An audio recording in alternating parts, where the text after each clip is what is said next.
Good afternoon, ladies and gentlemen. My name is Jim Keane. Last year, I received an Extreme Makeover Scholarship, and this year, I'm the grateful recipient of the Alma Partridge Educational Scholarship and the George Coyne Memorial Scholarship. Along with my fellow students, I'm here today to honor the board members and financial supporters of the NIACC Foundation, and to recognize the difference you make in students' lives. My speech today is an adaptation of an essay I wrote last year entitled The 49-Year-Old Freshman. Yeah, I know, it's an awesome title. But I can't help but thinking that I wrote it a year too early, because the 50-year-old sophomore is even awesomer. Before I get to that, though, there are a few other people I'd like to thank. First, I need to thank my family. Excuse me. They couldn't be here today, but I want to recognize that if not for their support, I wouldn't be here either. I know that our lives are far from perfect, but my wife Jess and our children, Althea, William, and Elliot. Boy, this is going to be a long speech. This is me being happy. Make every day of my life better than it could possibly be without them. I also want to thank the faculty and staff here at NIACC. As students come and go, you folks remain the lifeblood of this college. I especially want to acknowledge the efforts of those who have gone above and beyond in their courage in encouraging me to excel. Chad McLean, Kay Long, Signor Schroeder, Kathy Rogotsky, Casey Larson, Dorian Lechner, Cindy Iberg, and a man who will be dearly missed when he retires at the end of this year, John Schmaltz. And now to the business at hand. To the board and supporters of the NIACC Foundation, I present the 50-year-old sophomore. My name is Jim Keane. I'm a sophomore in the midst of my second year of full-time study here at NIACC. My enrollment last year marked a major turning point and the beginning of my life's fourth stage. I think it's going to be a good one. For the first time in memory, with relation to my career, I have clearly defined and attainable goals. You know how some people have their entire life mapped out by the time they're 8 years old? Yeah, that wasn't me. I don't remember what I wanted to be when I was little. During that first stage of my life, I was good at school and good at sports. What else was there? It was my stage of innocence, and I lived carefree. The only goals that concerned me were soccer goals. Life was good. But then somewhere in my mid-teens, I fell off a cliff. My grades plummeted, I completely lost interest in school, and came to resent the authority of my parents. I graduated in 1980, having no goals for my future, and I lived the next 16 years, day to day, completely absorbed in a transient and hedonistic existence. This was my ice stage. A desolate and aimless period in which I seemed bent on my own destruction. Unfortunately, hopes and dreams are commodities in short supply when bridges have been burnt. But I knew I could do better. I wanted to be a decent human being.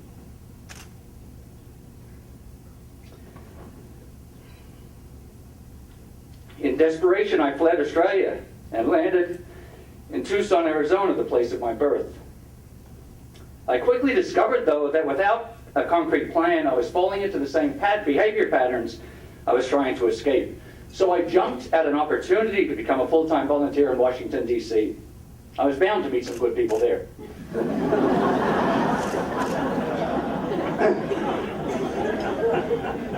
I remained in D.C., volunteering for 3 years, and experienced a major transformation.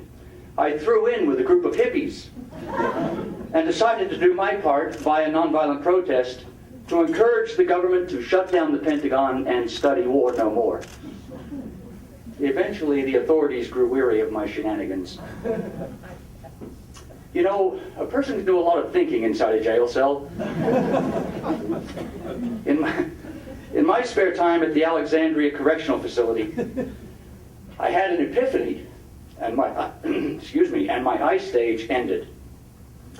Sitting in my cell, I realized that I could adapt to incarceration except for one thing.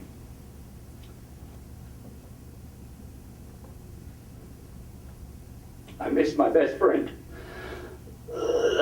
Excuse me. Jess is the kindest woman that I've ever met. And so, boy, this really is going to be a long speech. And so, with my first inkling of a long-term goal, I asked her to marry me, and thus began my stage of reason.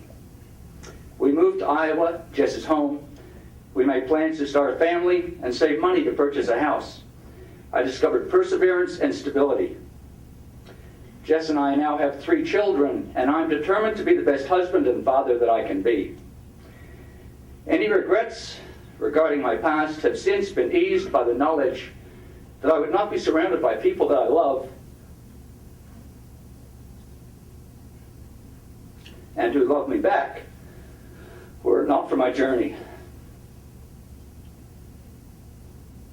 For the better part of the past 16 years, I've worked in construction. And that's why it's my shoulders bothering me. That's why I'm tearing up.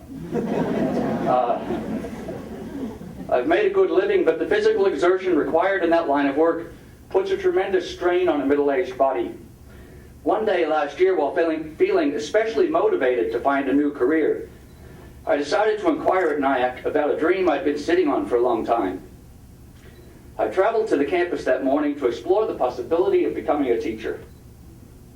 I felt good about my effort, even though subconsciously I was very sure that I'd find my moment for such pursuits had passed. Perhaps I came here simply seeking closure for my dream, but Steve, the NIACC advisor with whom I met, could not have been more welcoming. Tests were scheduled and I was encouraged to apply for the Extreme Makeover College Edition. Amid a great deal of self-doubt, I found the courage to apply. And incredibly, I won an Extreme Makeover. That scholarship launched not only my college career, but what I intend to be my golden stage. Although the reality of balancing a full-time course load with the responsibilities of a family and paying bills is sometimes daunting, this is where it gets really tough. I stand here today in awe of the incredible opportunity I've been given.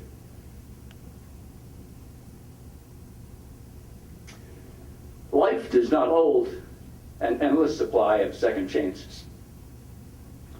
And I've thumbed my nose at more than I can count. So I'm not exaggerating when I say to the NIACC Foundation, your generosity inspires and amazes me.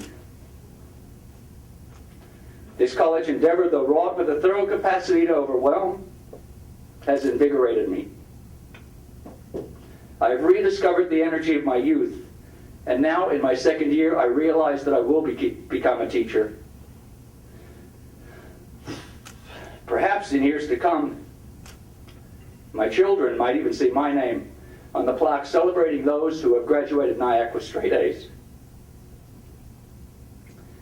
In closing, I can state with absolute certainty that I would not be in college if it were not for the kindness of the people in this room. The Extreme Makeover Scholarship got me over the hurdle of financial uncertainty, which would have otherwise ended my dream. You've changed my life. Thank you.